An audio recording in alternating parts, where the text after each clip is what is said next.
ಅಸಮಾನತೆ ನಿರ್ಮಾಣ ಆಗಿದೆ ಸಮಾಜದಲ್ಲಿ. ಅಸಮಾನತೆ ಯಾಕಪ್ಪ ನಿರ್ಮಾಣ ಆಯಿತು ಅದು ಹೇಳೋದೇ ಇಲ್ಲ ನೀವು. ಅಸಮಾನತೆ ಆಗಬೇಕಾದ್ರೆ ಇವತ್ತು ನಮ್ಮ ಜಾತಿ ವ್ಯವಸ್ಥೆಯ ಕಾರಣಕ್ಕೋಸ್ಕರ ನೂರಾರು ವರ್ಷಗಳ ಕಾಲ ಶೂದ್ರ ವರ್ಗದವರು ಅಕ್ಷರ ಸಂಸ್ಕೃತಿಯಿಂದ ಅವಕಾಶಗಳಿಂದ ವಂಚಿತರಾಗಿ ಅಲ್ವಾ. ಎಲ್ಲರಿಗೂ ಸಮಾನ ಅವಕಾಶಗಳನ್ನು ಮೊದಲಿಂದ ಒದಗಿಸಿದ್ರೆ ಈ ಪರಿಸ್ಥಿತಿ ಯಾಕೆ ನಿರ್ಮಾಣ ಆಯ್ತಿತ್ತು? ಇದ್ರ ಬಗ್ಗೆ ಹೇಳ್ಬೇಕಲ್ಲ, ಜನರಿಗೆ ಜಾಗೃತಿ ಕೊಡಿಸ್ಬೇಕಲ್ಲ. ಇತ್ತೀಚೆಗೆ ನಾವೆಲ್ಲ ಓದ್ಕೊಂಡಿರೋದು, ಈಗ ನಮ್ಮ ಮನೆಯಲ್ಲಿ ನಂದೇ ಮೊದಲನೇ ಜನ್ರೇಷನ್ನು ಓದಿರೋದು. ನಮ್ಮಪ್ಪ ನಮ್ಮಮ್ಮ ಹೆಬ್ಬೆಟ್ಟು, ನಾನು ಲಾ ಓದಿದೆ.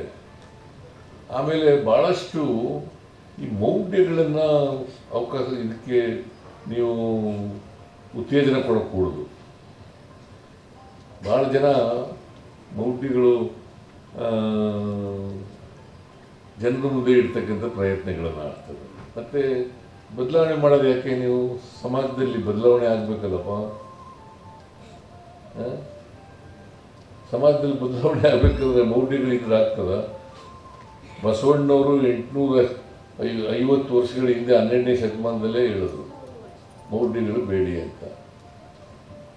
ಅವರು ಅದು ಹೇಳೋದು ಬಿಟ್ಟು ಅದು ಹೇಳೋದೇ ಇಲ್ಲ. ಯಾವುದು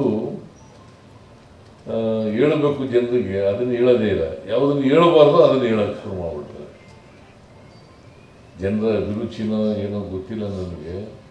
ಆಮೇಲೆ ಸೆನ್ಸೇಷನ್ ಸುದ್ದಿ ಮಾಡೋದು, ಸೆನ್ಸೇಷನಲ್ ಸುದ್ದಿ.